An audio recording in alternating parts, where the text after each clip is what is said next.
Appreciate it. So, hi, everybody. I'm Steve Clary, Executive Director of Alaska Trails, welcoming you back to the second half of our Land Manager Forum today.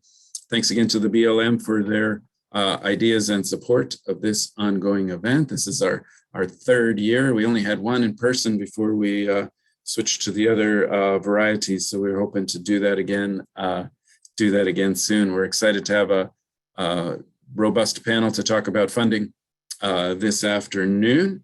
And so please keep yourselves on mute until you need to ask a question. You can also use the chat to do that as well. We're very happy to kick off the funding panel with a federal update and hopefully some new information on potential federal funding sources from Aaron Thiel. Aaron serves as legislative assistant for Senator Murkowski, handling energy and natural resource issues. He previously served as senior advisor in the Office of Congressional and Legislative Affairs at the Department of the Interior, where he worked on issues pertaining to the USGS, Bureau of Indian Affairs, Bureau of Indian Education, and the Bureau of Reclamation, as well as National Park Service. Prior to joining the Department of the Interior, Aaron worked in the House of Representatives, and he graduated with a BA in International Relations from the California Polytechnic State University, San Luis Obispo. Aaron, thanks for joining us today, and please take it away. Thank you, everyone, for being on and giving me the time to discuss some federal trails funding with you. Well, the good news is we are very excited to see that the House finally passed the Infrastructure and Jobs Investment Act last Friday, or I guess it was Infrastructure Investment and Jobs Act, excuse me, I shouldn't butcher our own bill. And that was really kind of a large one-time investment into what is called the hard infrastructure. That we're calling it now, not to be confused with kind of the human infrastructure piece, which is what's the reconciliation package has been kind of referred to. This one really kind of looked at the physical infrastructure, roads, bridges, energy grid, ports, ferries, and trails and natural infrastructure. Got a nod in there as well. One of the things that you're trying to look at and to keep in mind that was kind of in our minds as we're drafting this is kind of looking at it from a landscape approach and then looking at just the level of use that our natural resources have had, not just the last 5 to 10 years as more and more people have taken up outdoor recreation or visiting our public spaces. The term that we always used was they were becoming loved to death. You want to try and prepare your parks or your forests or your trails to be in a state to where they can be used by anyone that really wants to be able to utilize them, but you don't want to have your experience become, standing in a line or waiting in a line on a trailhead or waiting in a line at an overlook. And we saw that a lot at least in the last year and a half with COVID in the lower 48, where you saw a lot of parks be inundated as people tried to get out and escape and enjoy the natural beauties that the country has to offer. Alaska didn't quite get the big visitation bump, being isolated up in the north, but it did give an opportunity for Alaskans to get to enjoy some of their parks without some of the visitors from the lower 48. So it's kind of a silver lining there. But with that, what we really tried to do is address some of the things that haven't been adequately addressed through either your annual appropriations or even in the last couple of years where we've had, big land packages like the Dingle Act or the Great American Outdoors Act, which have really tried to address these deferred maintenance issues. But, they didn't address everything. It's not an estimation to say the scope of our land management deferred maintenance issues are large, and we've taken steps to address them, and this bill is yet another step in that direction. So what's in it? There's in one of the provisions, it's Forest Service Legacy Roads and Trail Remediation Program. It's got 250 million available between FY22 and FY26. And the main purpose of this program is what it says is to restore passages for fish and aquatic species, decommission unauthorized user-created roads, decommission previously closed roads on the National Forest trails and road systems, but it also has a couple other excerpts in there where probably of interest to y'all is convert National Forest roads to National Forest System trails while allowing for continued use of motorized and non-motorized recreation to the extent that's compatible with management status of road and trails. And then carrying out projects on National Forest System roads, trails, and bridges to improve resilience in extreme weather events, flooding, and other natural disasters. The second one, there's a couple instances where you'll see that language. There's a lot of resiliency in there for wildfire and ecological health of our forests, and that's kind of an all-encompassing approach to how, you know, you can't have nice trails and recreational opportunities if you have your forests in poor health or threatened by wildfires every season. So, you know, at the heart of this is to really try and address the ecological health from a landscape point of view of our watersheds, our forests, in order to be able to enjoy, you know, these natural systems. But some of the other things in this section that it did is in keeping with the Great American Outdoors, requires the Secretary to establish a formal process for annually selecting projects for funding and then soliciting public input at the regional level for the rankings of those projects. And I think that's one of the things that is underutilized in the current systems that we have for prioritizing funding is the lack of public input. You know, you have some of these agencies that are kind of looking at their deferred maintenance needs, and they're looking at it from their agency perspective. What are some of these, you know, what are the deferred maintenance issues in, you know, my region, if I'm a regional forester, that's going to help me, you know, complete, you know, the Forest Service's intended mission and outlook in this region? That may not necessarily, you know, align with some of the, you know, local communities who want to expand recreational output or want to connect trails. And so, you know, trying to align where those federal priorities are with the community priorities are early in the decision-making process is something that we feel can save both, you know, the federal agencies and the local city managers some headaches at the front end, so you don't have these policies and priorities being rolled out, and then you have the local community managers or city managers looking at them and saying, okay, well, these don't really align with ours, how can we change it? And then you go to the Forest Service and they say, well, it's already booked, we already put out the list, you know, we can maybe change it next year. So it's really trying to get at that start, and, you know, having the level of communication and collaboration at the front end before, you know, you start putting project priorities and funding requirements forward. The other important thing with that section is for the implementation. The language is very specific in that it says the Secretary shall ensure that the system and roads and trails on the applicable unit of the National Forest System is adequate to meet any increasing demands for timber, recreation, and other uses, provides for intensive use, protection, development, and management of the land under principles of multiple use, sustained yield, products and services, does not damage, degrade, impair adjacent resources, including aquatic and wildlife resources, reflects in the long-term funding expectations. And so that is really that language of the Secretary shall ensure that. That really means that of the pool of money and the project that they're looking at, these are the guiding principles that they have to ensure that their list meets. And so these, you know, 5 things, ensuring that there is, you know, meets the adequate long-term demands, does not damage, degrade, impair adjacent resources, are really kind of driving the Secretary's decision-making on these projects, on how do we, you know, look at this from a landscape point of view and from a longer term perspective. So that was one. one provision in there under the Forest Service and Legacy Road, and that's $250 million for years from between FY22 through FY26. The other big section in the infrastructure bill that kind of addresses on this same theme of ecosystem restoration is actually called ecosystem restoration. Actually, excuse me, I think it's actually got a larger title that I can pull up, but either way, it's $2.13 billion.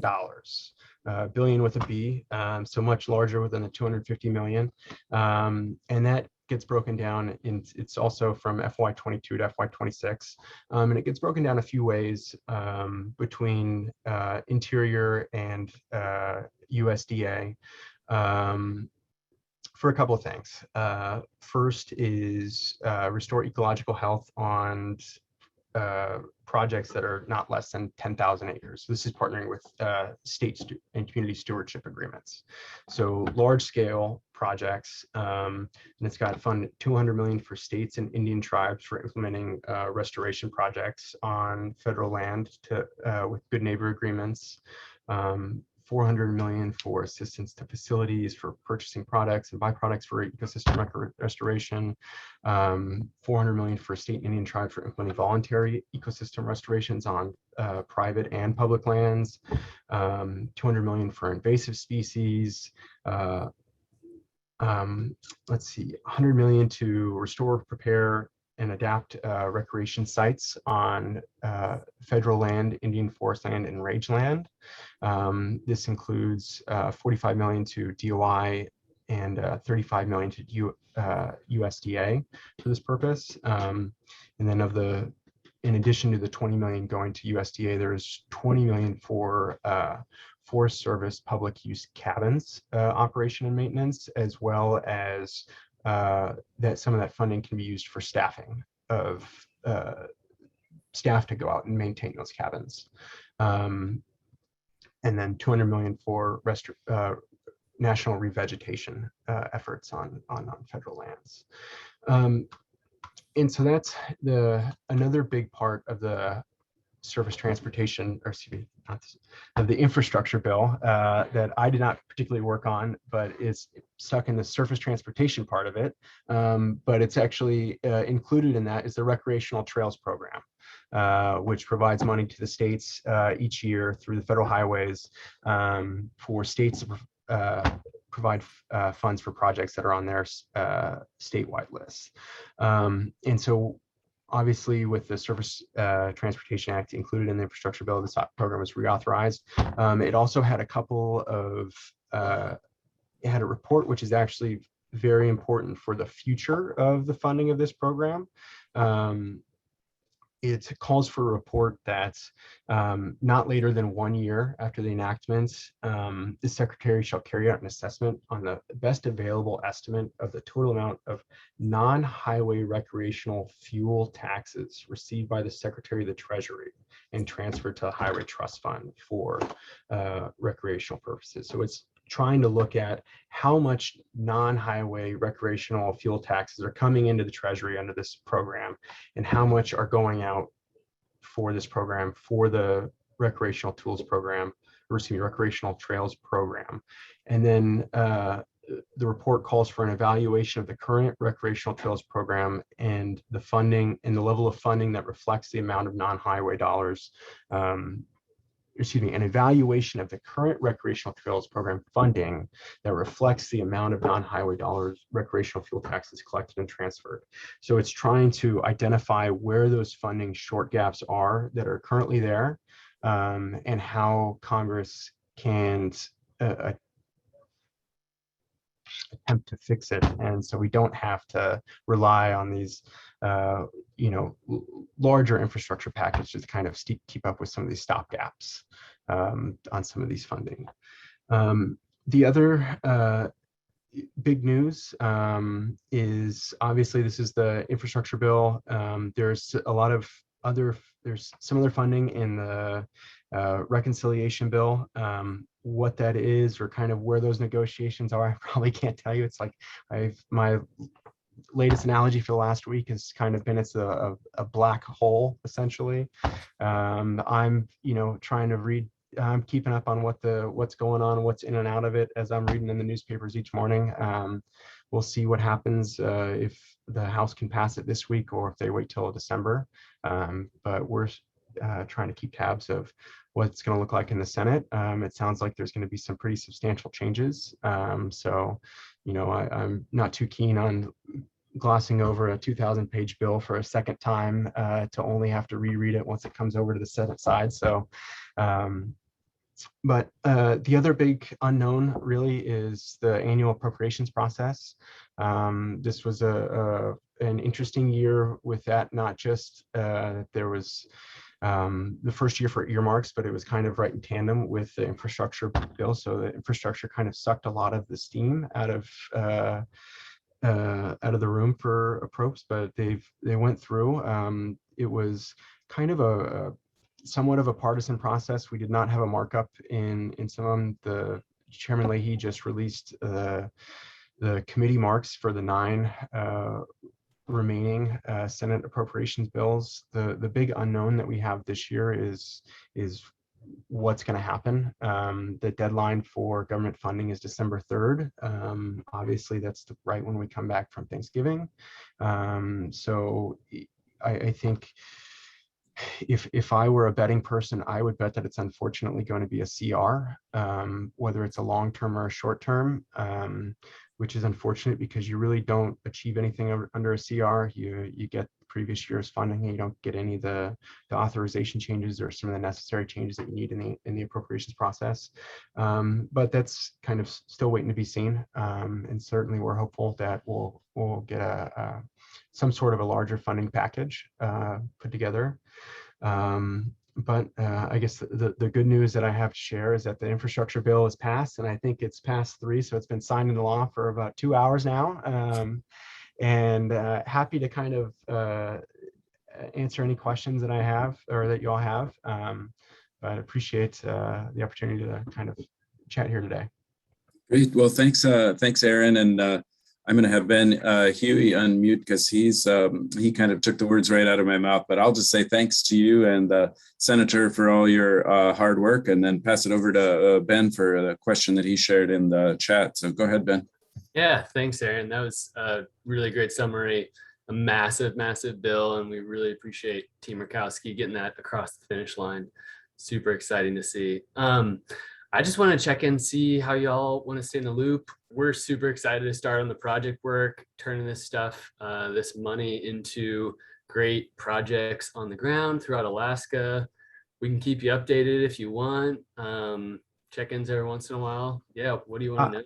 I would say is please keep us updated as much as possible. If there's any way that we can help, it's now that it's signed into law, I joke that it's now the hard part begins, because what you really don't want to miss, we don't want to miss these funding opportunities as they come through. So what we've been trying to do on our side is try and get the agencies and work with the administration to be prepared for having notices of information to get out, maybe some sort of symposium in Alaska where agencies can come through and folks can come and just kind of chat and be like, hey, I have this project, where does it fit? Because there's a lot of piñatas in this bill, and it's both a good and a bad. If you have one project, it could fit a number of different grant selections, and it really just kind of, it really just depends on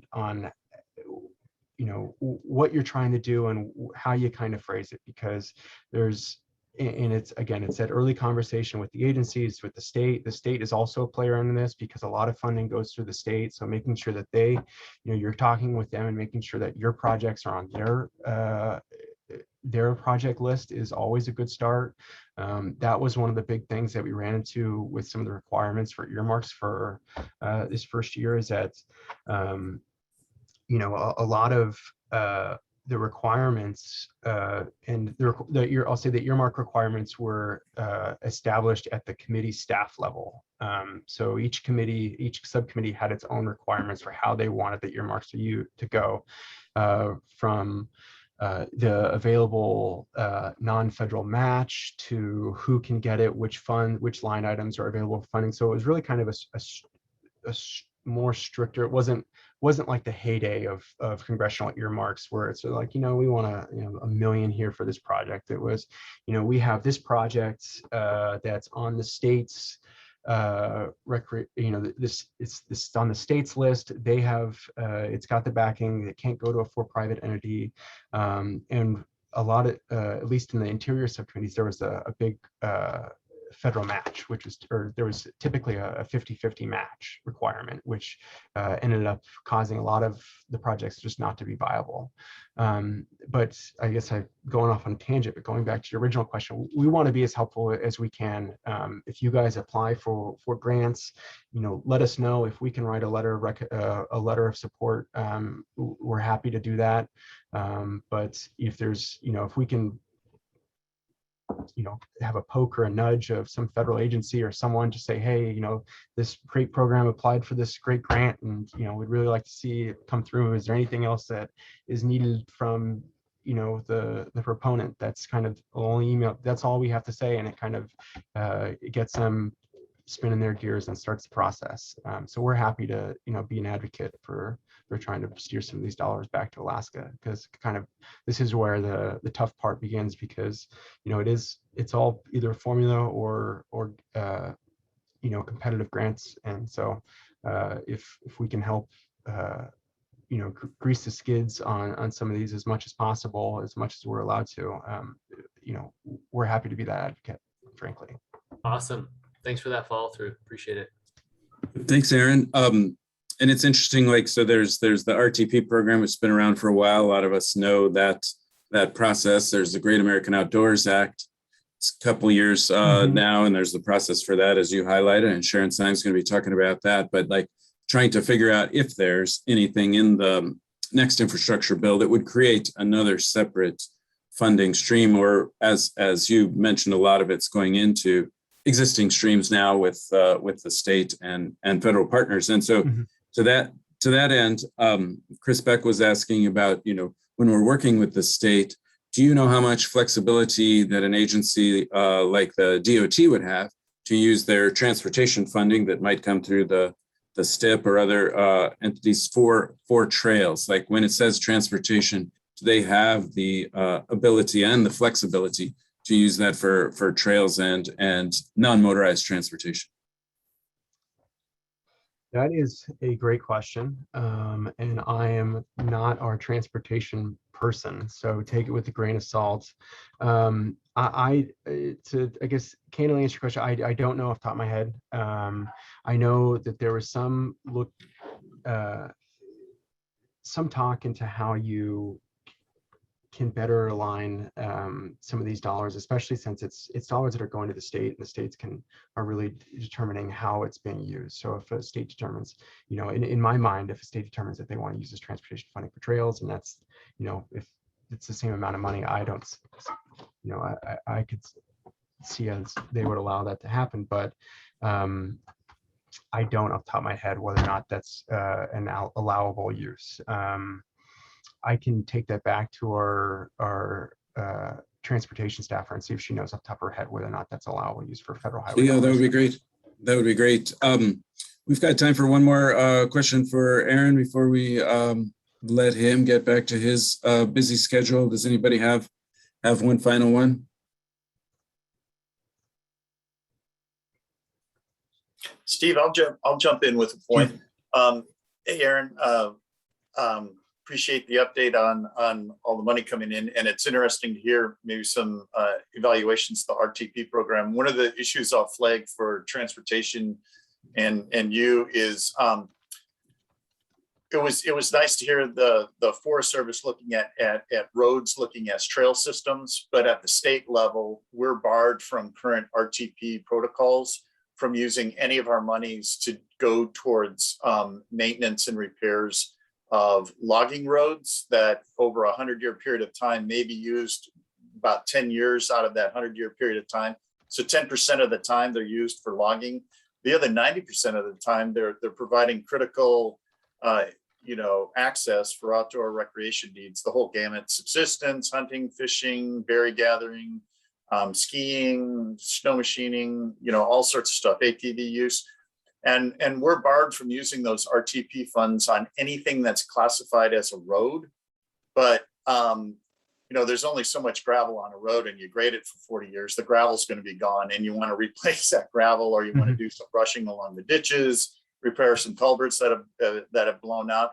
Though these roads, like in our state forest, for Tanana State Forest and Haines State Forest, our two state forests that we have, they're really in limbo, and we can't really access the federal funding for it through the RTP program. And I just flag that as an issue to consider, giving the state flexibility to provide funding for these state forest roads. And that's a good point. I honestly, I don't have an answer for you, but I've been taking notes, and I saw copied Chris's question there. But that's a good point, and we'll certainly take that back to our transportation to see if she's aware of it. Thanks. And we'll certainly follow up if we need more context. Great. Well, we're going to say thanks again for your time and that real thorough update, Aaron, and we'll definitely be in touch with you and the senator as this moves forward. But we appreciate all your hard work. Thanks again. Wonderful. Thank you, everyone. Take care. Next up, we're going to hear from Sharon Syme of the U.S. Forest Service about the Great American Outdoors Act. Sharon, I've got you set up as a co-host if you want to go ahead and share from your computer. Otherwise, I'm happy to do it here. But why don't you go ahead and give it a shot, and I'll introduce you. Sharon is currently the Wilderness and Trails Program Manager and co-lead for the Great American Outdoors Act implementation for the Alaska region of the U.S. Forest Service. She's a wildlife biologist by training. She has worked for a variety of agencies on diverse public land management concerns, including wildlife management, subsistence resources, realty lands issues, wetlands, wilderness, wild and scenic rivers, and land management planning. She spent more than 20 years of her career in Alaska. She holds a BS in Conservation and Resource Studies from the University of California, Berkeley, and an MS in Wildlife Science from the University of Washington, Seattle. And Sharon, would you like me to go ahead and queue up your presentation? I think I can get it. It just, I think. Seemed like it went to a different one. Yeah, it went to the end. Oh, okay. I don't know what I was looking at. So here we go. Thank you, Steve. So as Steve said, I'll be talking briefly about the Great American Outdoors Act. I'm going to just touch on the legislation itself, go through some of the trail-specific projects that are either funded or proposed for funding, and then talk about some partnership opportunities. So the Great American Outdoors Act was funded last year in August of 2020, and it has two major components to it. The first is that it fully funded and permanently funded the Land and Water Conservation Fund, or known as LWCF.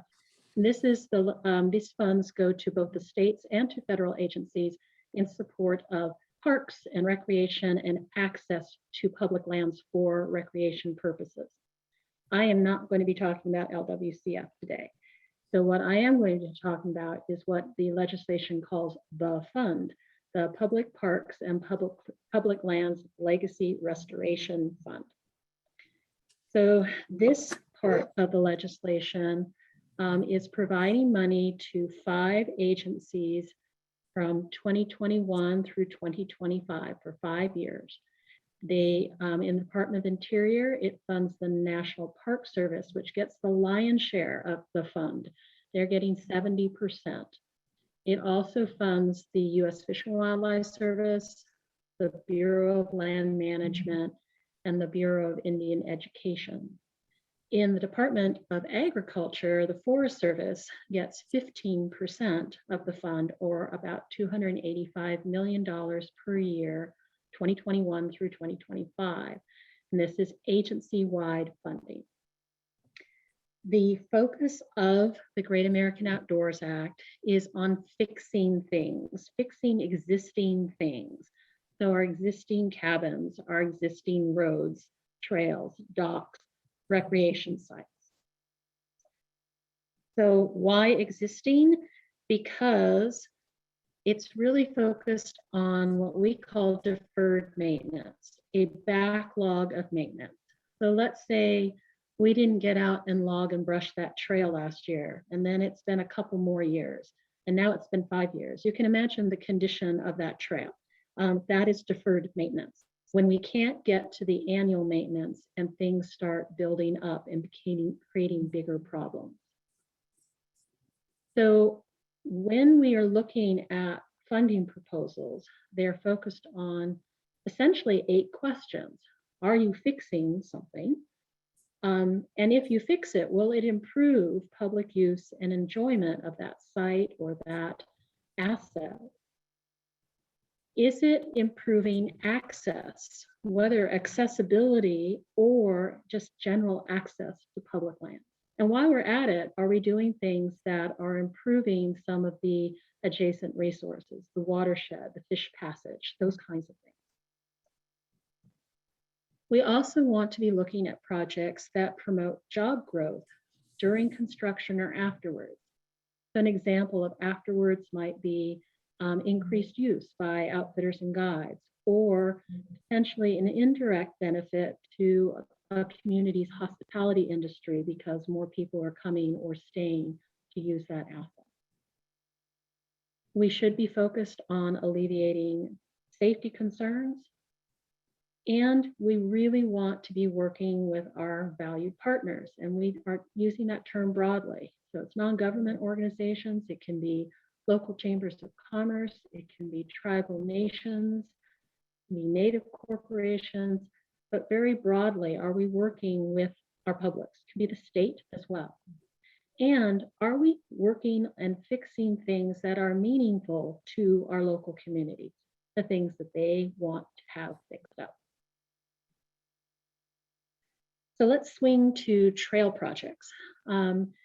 These are a list of the trail projects that were funded in 2021 through the Great American Outdoors Act.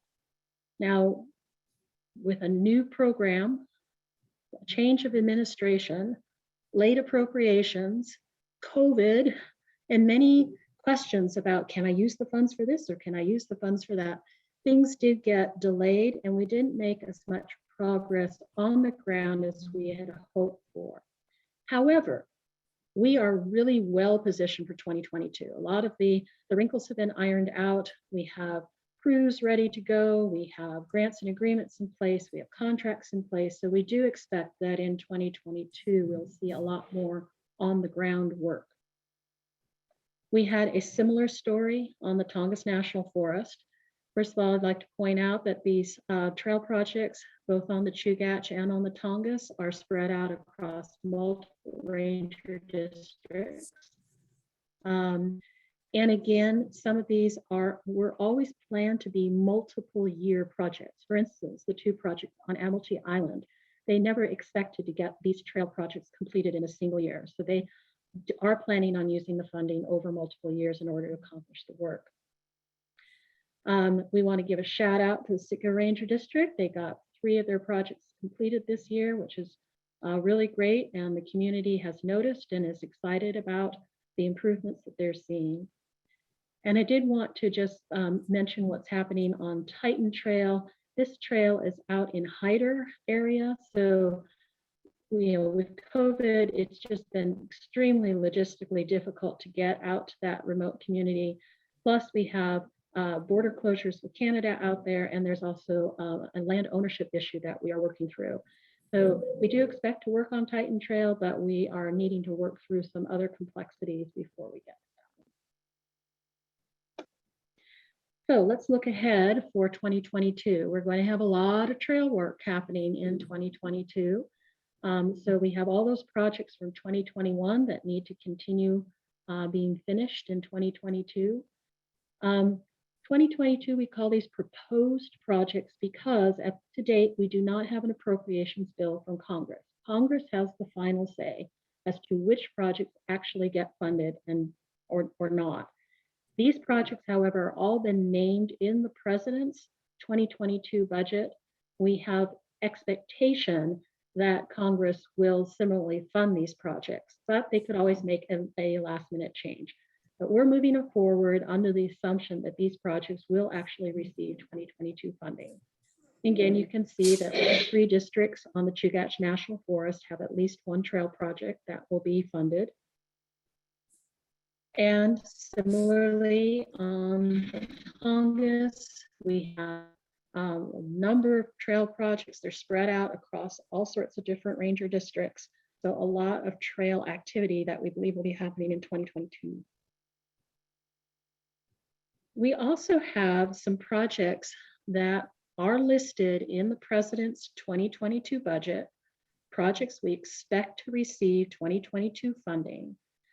But because, unlike other funding, this federal funding doesn't disappear at the end of our fiscal year, it comes back. And so because of that, these 6 projects, the districts themselves have chosen to defer to 2023 for implementation, just so that they have more capacity and more ability to focus on the other work that they've lined out. So these are projects that we are expecting to see funded in 2022, but we will allow the funds to roll over and implementation is expected to begin in 2023. We also have more trail projects that are potentially in the mix. So the Forest Service just completed a call for 2023 projects. So we've had this funding for this legislation for a year. We've already gone through 3 funding cycles. It's been a busy year. But so when I say that there are 15 new trail projects, these are for existing assets, existing trail assets, and they are new, what we call new starts, projects that have not been funded in previous funding cycles. So we had a lot of trail projects put forward for 2023. We, as an agency and a region, have just gone through soliciting public comment and feedback on project ideas and using that information to make some decisions about what we want to recommend for funding. And those funding recommendations are currently with the department. They have a long ways to go. They need to go from the department, then to the Office of Management and Budget, and eventually into the President's 2023 budget. And eventually Congress has the final say, and that will be in their 2023 appropriations bill, which, since we still are waiting on 2022, we know that 2023 appropriations is the ways away. All that being said, a lot of energy around trails. We are not going to be able to fund all of these trail projects that have been proposed. There's just not enough money to go around to meet all of the needs and ideas. Also, because the agency opted to honor multiple year projects, so projects that need $1 million in year 1 and $1 million in year 2 and $1 million in year 3, that eats into the money that's available for new project starts in what we call out years. So the amount of money that's available for new project starts in 2023 has been reduced by all of the projects across the agency that were funded in 2021 and 2022 and were intended to be multiple year projects, but they're going forward and eating into 2023, 2024. So what does this mean in terms of partnering with us? So first of all, we're getting money. Yay. We're very happy that we're getting money, and we will have 5 years of funding. And in the Alaska region of the Forest Service, we anticipate new project starts in each of these years. And we are expecting that trail projects will be a part of all of them. And as you can see, we have a lot going on, carrying over from 2021, planned for 2022, and expected in 2023 as well. We have gone through a public process each of our cycles, and we've really been very appreciative of the tremendous feedback and great ideas that the general public and our partners have provided when we have asked for that input. It has been extremely helpful in helping us prioritize projects for funding. That said, there's simply more need and more ideas out there than we can possibly fund. So in the call for project feedback, we've gotten hundreds of ideas for new projects, new things that need to occur. And we're not talking about new assets. We're talking about fixing existing things that are not working right. So we recognize there's a lot more need, a lot more ideas than we actually have funding for. That said, Great American Outdoors Act is not the only source of funding that's available to us. So we do get annual appropriations. Rumor has it that there might be a slight increase for trail funding this coming year.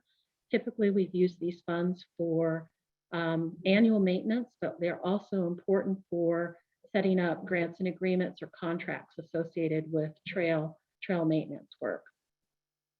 We also get capital improvement dollars through appropriations.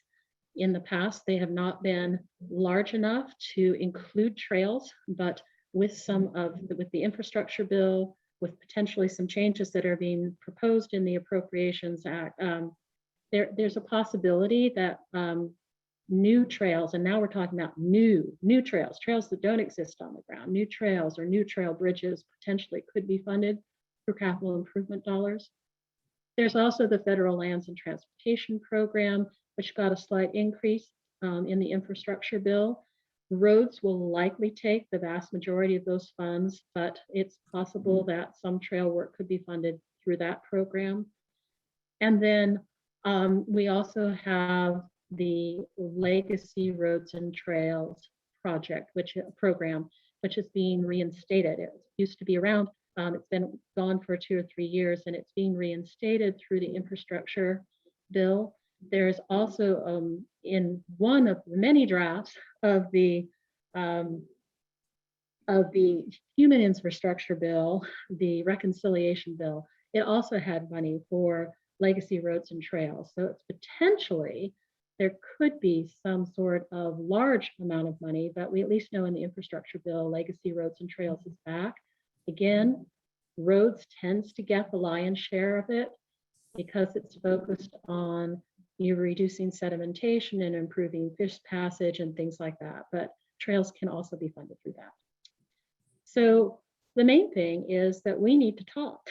We need to know what your interests are.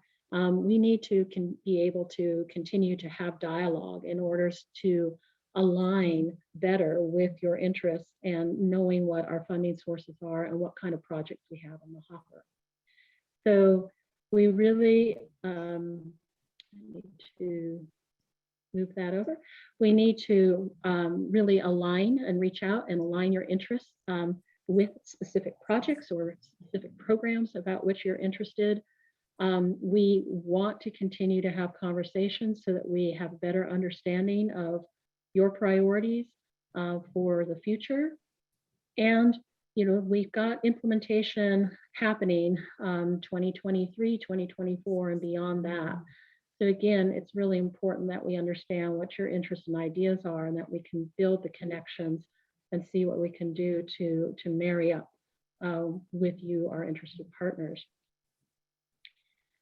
So what does it mean to keep in touch or stay engaged with us? You're always certainly welcome to reach out to a local district ranger. He or she may put you in touch with their recreation staff officer as well, another key contact. Some of you may know Bobby Jo Skibo. She was our partnership coordinator at the regional level for a number of years. She's left and taken another job, so we don't have anybody in that position permanently at this time. But I am a co-lead for Great American Outdoors Act implementation for the Alaska region. So certainly can feel free to reach out to me and we can get you in touch with the right people. So I can also be a resource. I also want to encourage folks to look at our Alaska Region Outdoor Project webpage. This is periodically updated. We're expecting another update in early December, and it will kind of tell you about the act, what's happening each year, and it also will give you links to important other pages, one of which is this web map-based page. That's how we collected public comments in the past. So we keep the comments up. If you click on a project, maybe it will take me there. You can set a description of the project and you can see what comments were provided. But more importantly, because we're not taking comments right now, what we do have is also have a page that shows all of our funded and proposed funded projects.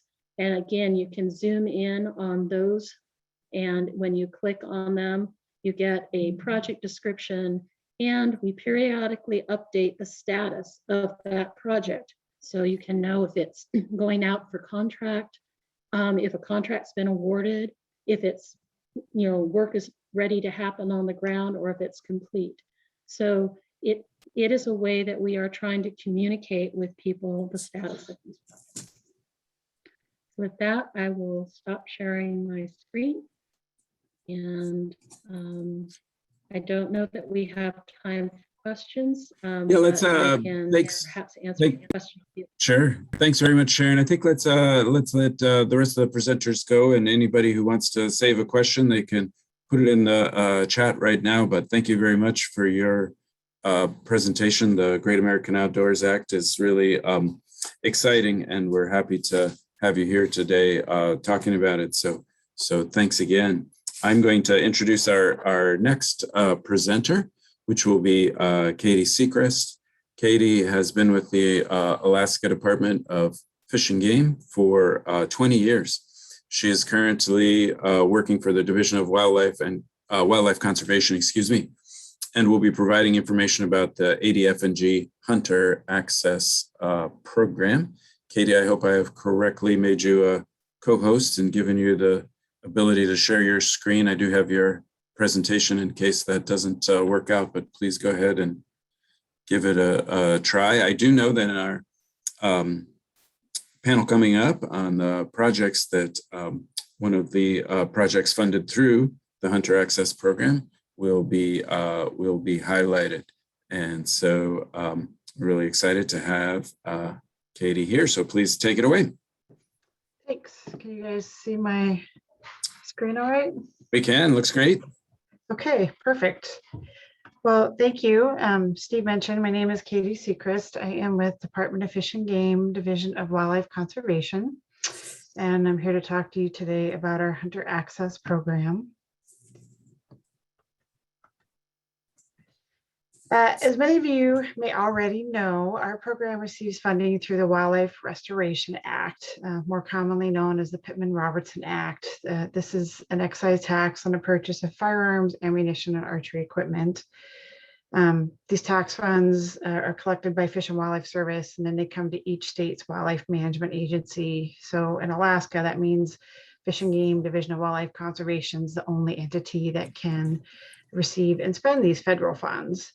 What a lot of people don't realize is that the Alaska legislature then sets our division's authority to receive Pittman-Robertson funds, or PR funds as we call them, meaning the legislature decides how many PR dollars the division can spend each year. Most of our division operates on PR funding, including management and research projects that collect data that our biologists use to make population estimates, fly aerial surveys, and other projects that support wildlife management. However, in recent years, when there's PR funds available above and beyond division's management and research needs, money has been given to our Hunter Access Program to fund pass-through grants for construction projects that develop and enhance access for hunting, trapping, shooting, and other wildlife-related recreation. So on that note, we finally have some good news for this year. The past summer, the legislature passed and the governor signed the FY22 capital budget, which provides our program with new PR funds for new projects. This year, we are expecting a minimum of $1.5 million to be available. There was actually funding included in the capital budget for the next 5 years, but for this year, a minimum of 1.5 million is going to be available. We just recently posted our 22 program schedule on our webpage and are preparing our 2022 application materials. Our application process is going to be very similar to last time for those of you familiar. Our call for proposals is going to open here soon, December 1st, and will close in March. And then folks that have been awarded funding will be notified in September. So at this time, all project types are eligible for funding consideration as long as the proposal relates to improving opportunity and access to Alaska's public lands for hunters, trappers, shooters, and other wildlife-related recreational users. I would really encourage everyone interested in submitting a proposal to visit our website, our FAQs. There's a new FAQ document that we'll be posting shortly if it isn't already. We have eligibility criteria documents, and then you can sign up to receive email updates from our program. Details on the call for proposals and other resource documents will be posted in the coming weeks. And if you have questions or want to talk about a project idea, please contact me and we can discuss. So now that we have new money, who qualifies? In addition to submitting proposal that benefits hunters, trappers, shooters, we require that applicants be able to provide the 25% non-federal match funds, either in the form of cash or in kind, have previous experience with federal funds, and are eligible to do business with the federal government. There's many different kinds of in-kind match, and we have a match guidance document posted on our website that describes them. It should be helpful for folks. We also are asking that the proposal site be on public land and have support from the land manager and ideally the general public or the local community. We also require that the land manager or some other governmental entity be able to commit to the long-term maintenance of these proposed improvements, as federal regulations require that our projects must be accessible and usable by the public for the duration of the design life. So for bridge, that might be 20 years, a road or a parking lot might be 10 years or another long period of time. So long-term commitments, maintenance is a big commitment for our projects. Over the past 5 years, we've funded many different types of projects. This has included new construction and renovation, repair of motorized and non-motorized trails, parking lots, such as expanded parking for trucks or trailers, campgrounds or other areas hunters might use to stage hunts, roads, bridges, boat launches, informational signs and kiosks. And most recently, our new project type includes shooting ranges. This is a new type of project for our program and is made possible through the Target Practice and Marksmanship Training Support Act, which was signed in 2019. Currently, we have a dozen projects in various stages of design and construction all over Alaska, South Central, Interior, Southwest, and many different game management units spread across the state. Folks that we are working with on these projects include boroughs, Forest Service, state DNR forestry, state parks, nonprofit trail groups, and others. We have also now completed about a dozen projects and through these various partnerships, and folks can learn more about those projects on our website and view photos. We do have a couple state forest road projects here. One was constructed this last summer and one will be constructed next summer. So kind of a interesting highlight. I thought I'd go through and highlight a couple of these projects just to give folks an idea of new things that we're doing, new partnerships. For those of you in Sitka, our first collaborative project is with the Forest Service, the Sitka Ranger District, and State of Alaska DOT, Department of Transportation, to repair the Sterigavin Trail in Sitka. This landslide destroyed a portion of this trail in 2014, and it's been closed ever since. However, is the only road accessible hunting areas. Folks have continued to use the area, risk personal safety, contributed to environmental damage. And so this project is going to restore the trail. The surrounding watershed, as you can see from the photos, is a big deal and includes some fish passage work and other improvements at the trailhead. The interesting part about this project is that State of Alaska DOT has contributed the match, and it will begin work next summer. Moving north, we have another project, as I mentioned, with DNR Forestry. This is going to improve Cache Creek Road within the Tanana Valley State Forest near Fairbanks. This forestry road provides access to hunting and trapping opportunities for bear, moose, small game, all within close proximity to the interior's largest city. The existing road is heavily used and severely degraded, as you can see in these photos. And the Fortune Creek Bridge is closed as it's no longer safe to cross. So this project is going to replace the dilapidated bridge and repair and harden 10 miles of Cache Creek Road. And to date, this is our largest hunter access project, and will also begin construction next summer. And as I mentioned, shooting ranges is our newest type of project.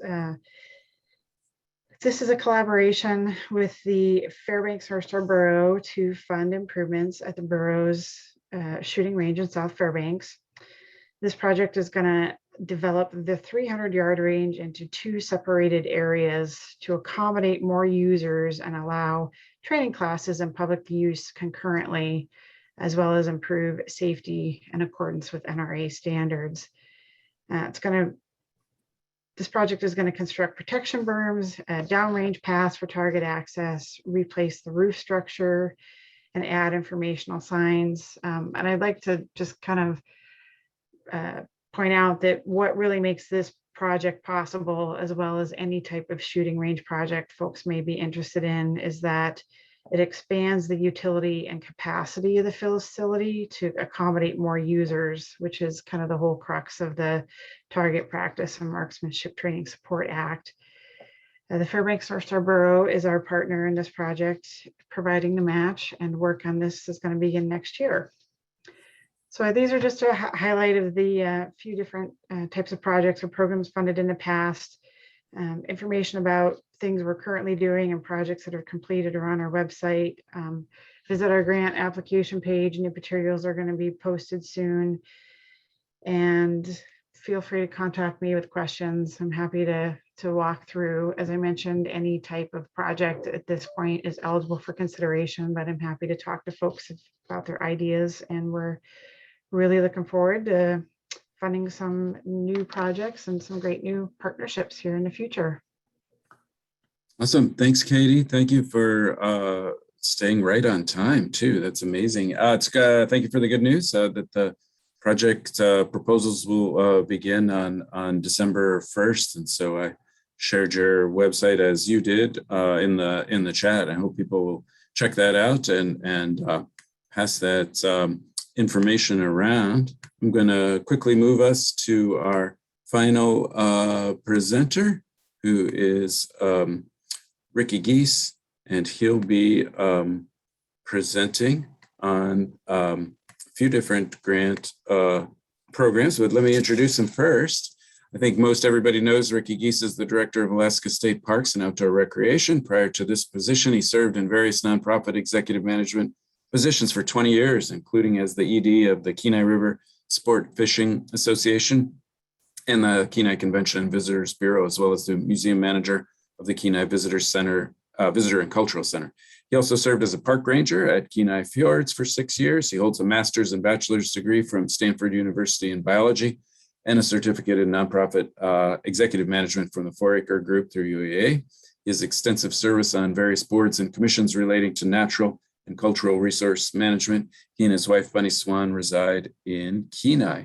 And he's here to talk about some of the grant programs, as you see on your screen, from the Department of Parks and Outdoor Recreation. Please take it away, Ricky. Hey, thanks. Steve, appreciate the introduction. I'm going to cover, do an overview of our Snow Track program, RTP and LWCF. And then if we have time, I'll go into a little bit of the funding strategies that Mike may talk a little bit more in terms of the SCORP process that we're undergoing. So the state program, we operate the Snow Track program. It's the Snow Machine Trails Grant Program. That comes from DMV user registration fees. So if you pay your $5 a year for a snow machine registration, that money goes right back into snow grooming. There are 14 grants that were awarded this fall for a total of $168,000. These are statewide programs that we work with nonprofit certified partners across the state. They cover about 37% of the total request for funding. And if you want more information on that, here's our website, DNR.gov Parks Grants, and then under our snow machine program there. A lot of that, the budget type stuff for these snow grooming folks, I'll tell you, it's run on shoestring budgets, which we're all familiar with in terms of trail programs. And a lot of what we supply is the money for the gasoline. So we'll see how far that's going. One thing I will note on these grant programs that the state controls state money on, pretty simple application period. Apply for the grant, we turn the money around, and then it's a reimbursable grant program, much like our other programs that we do. There's not a lot of federal grant criteria on state programs where we have state control of the money. So this is a pretty simple program to manage and operate. One of the things that we're finding out on the snow machine program is that in addition to grooming services, we're having a lot of fallen dead trees on areas that have spruce bark beetle, and folks are spending a lot more time bucking up trees and pulling them off. And it's almost like on a weekly basis when winds come around and blow trees down. So it's encouraging that our Forest Service friends have fuel reduction monies coming through. And I would encourage people to look to their boroughs and state forestry and Forest Service funds to see if we can get some of this cleaned up. One of the grant programs that potentially could help clean up some of these winter snow machine trails is our RTP growth program, the Recreational Trails Grant Program. This is through federal, it's a program through federal highways, through Alaska DOT, and then it comes to us.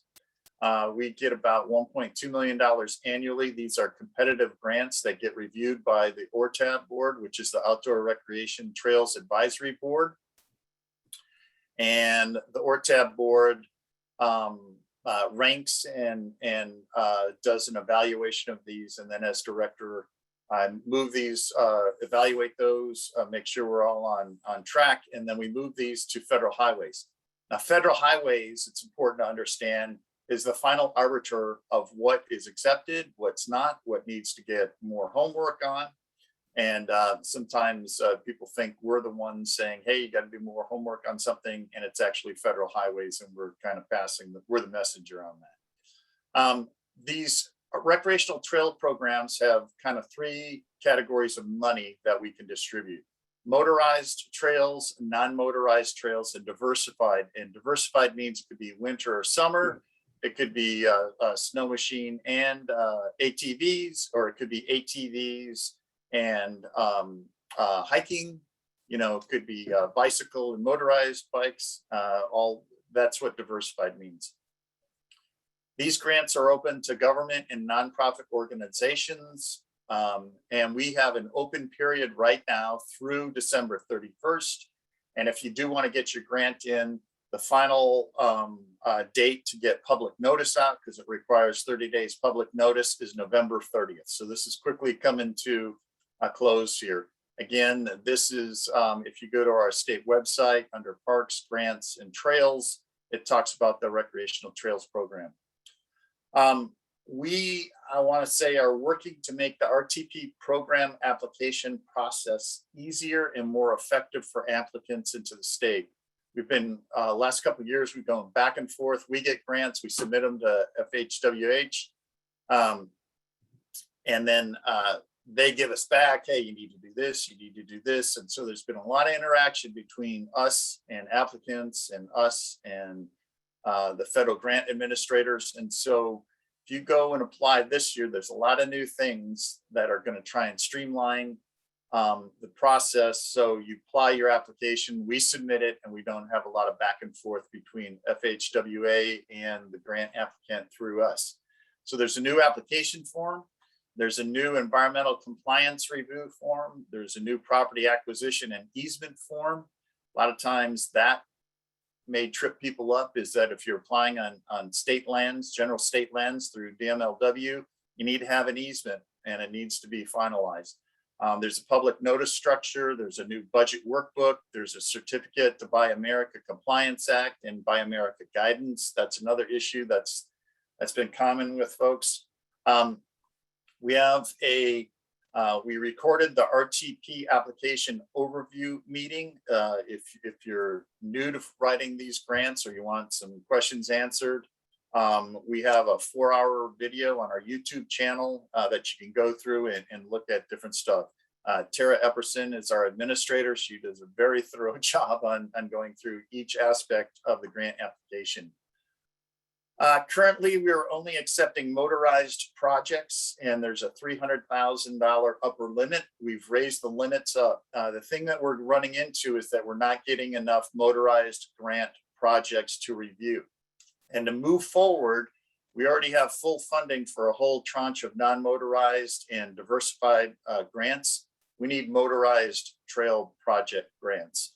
So that can include snow machine grants and then also ATV grants. It also includes trailheads, 2 trails, and equipment. So if you're interested, please check it out.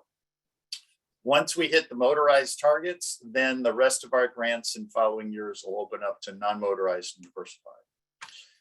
Moving over to the Land Water Conservation Fund. This is administered through the National Park Service. As a state, we're through the Great America Outdoors Act. We're getting about $2.5 million annually. These are competitive grants reviewed by ORTAB and state parks. These get submitted to the National Park Service for compliance review certification. Again, if something we pass isn't up to compliance or the standards, then it gets shipped back to us, and there's some, back and forth then between the applicants, us, and the Park Service. This one, the restriction is that only government agencies are eligible to apply. The next application that we're going to submit, state park applications, is April 2022. Currently, right now, the other non-state agencies, the applications will open in fall of 2022 for submission to the National Park Service in April of 2023. We've had some issues with our score. We have to get an extension. We just hired our Land Water Conservation Fund St. Brat administrator today. And so I'll get into that in a little bit. But the next open application period for LWCF for non-state agencies is going to be the fall of next year. We are going through the SCORP process. It's a statewide comprehensive outdoor recreation plan. It's a 5-year plan that guides outdoor recreation development decisions for the state, evaluates demand and supply for outdoor recreation resources and infrastructure, and identifies capital investment priorities and opportunities, challenges through public surveys of users, land managers, and stakeholders. Steve, let's not go forward. We don't have enough time, so I'll just finish up right here, and we'll have a little. Well, that's you read my mind, Ricky. Well done. Right. Let me just finish up the last Sure. couple of points here. Sure. New things that we're doing in the SCORP this go around. We have a statewide advisory group with about 20 different agencies and industry representatives for outdoor recreation, and they're focused on policy, stewardship, and conservation. We talked a little bit about stewardship. If you have in our state, $70 million deferred maintenance backlog just in state parks, we're not being good stewards. And so we'll talk about that. We also are looking at health and public wellness. We're looking at economic and workforce development, and then also the different range of outdoor activities as a state that we engage in our outdoor heritage. We also have regional advisory groups that Michael Downs is going to talk about later in terms of regional priorities. We're developing a GIS-based maps for projects, current infrastructure, and then also activities. And we're also going to do a pilot test project of using smartphone media data for use in 2019, 2020, and 2021 to show the difference of outdoor recreation uses on different lands in the state, pre-pandemic, and then COVID, and then as we move into post-pandemic. Our new state grant administrator is Daniel Decker, and our program, Tara Epperson is our RTP program, and then Samantha Hudson is our overall manager for both those programs, along with our Heritage Preservation Fund through OHA, our Office of History and Archaeology. So our grant programs, they're statewide. They're not restricted just to state park lands. And with that, I'll turn it back to Steve. Great, thanks, Ricky. I really appreciate you going over so much stuff in such detail so quickly. But again, we'll post these presentations, and the funding stuff will be on there as well. I know my first question about RTP is about the timeline. I know many of us were hoping to hear sooner this past summer for our RTP grants, and so the timing is something that concerns all of us to try to maximize the short summer. And so it seems like the applications are due later this year. And so my question is, are all the many things that you highlighted in your presentation, will those help make the process go faster? Great. Okay, that's so good answer. I just mention that we had a lot of back and forth on stuff, and a lot of it had to do with the environmental compliance checklists and with the easements, and we can't. All the applications have to move forward as a group. So although some people had stuff done and there were no questions about it, we had other questions that took a few months or more to get it done. And then also we've been moving between the motorized, non-motorized, and diversified, trying to hit those targets. And we couldn't hit all the targets. So we're kind of dragging on the motorized. It's really important that we get motorized grant applications.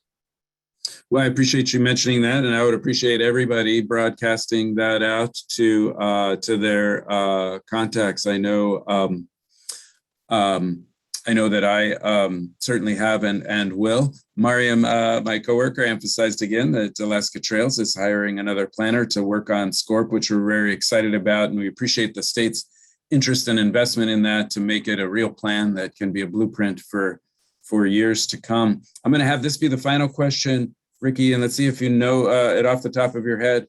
What projects has DPOR submitted in the past to NPS through LWCF? Does anything come to your mind right away? So one of the things about LWCF is that once you get into the LWCF program, it's forevermore in perpetuity for outdoor recreation. So Kusigi Ken, the new campground that we did up in Denali State Park, has used LWCF funding. Quite a few projects in Chugach State Park have used that funding. And that can be a two-edged sword. If you go back and you have to do a trail alignment or a road alignment, like road construction on the Seward Highway, then you have to go through a 6F conversion process, which is one of the reasons why I really love that we have a state grant administrator for LWCF who can now do all the paperwork that's backlogging with DOT on trying to get some of these LWCF encumbrances moved around so we can work on the Seward Highway. So those are some of the main parks, basically. Most of our parks have, at one point or another, have done LWCF projects. It does have quite a long history, quite a lot of funding. Glad that Daniel Decker will be starting, so we'll all look forward to meeting him soon and hearing about LWCF projects in the future, particularly with increased and sustained funding that you mentioned. So I'll take a step back now and thank all of our presenters for talking about funding. Let's definitely keep this conversation going. Alaska Trails has funding resources listed on our website. We want to be a catalyst for sharing all this information, not only at forums like this, but on an ongoing basis. So check out that on our website, and let's definitely keep the conversation about funding going. But thanks again to our presenters, and we really hope to see you in 15 minutes for some really cool project updates, including, as I mentioned, the Curry to Kasugi connector with a really amazing video that the Mat-Su Trails and Parks Foundation has put together. So hope to see you in 14 minutes for our last session. Thanks again, everybody, and take care.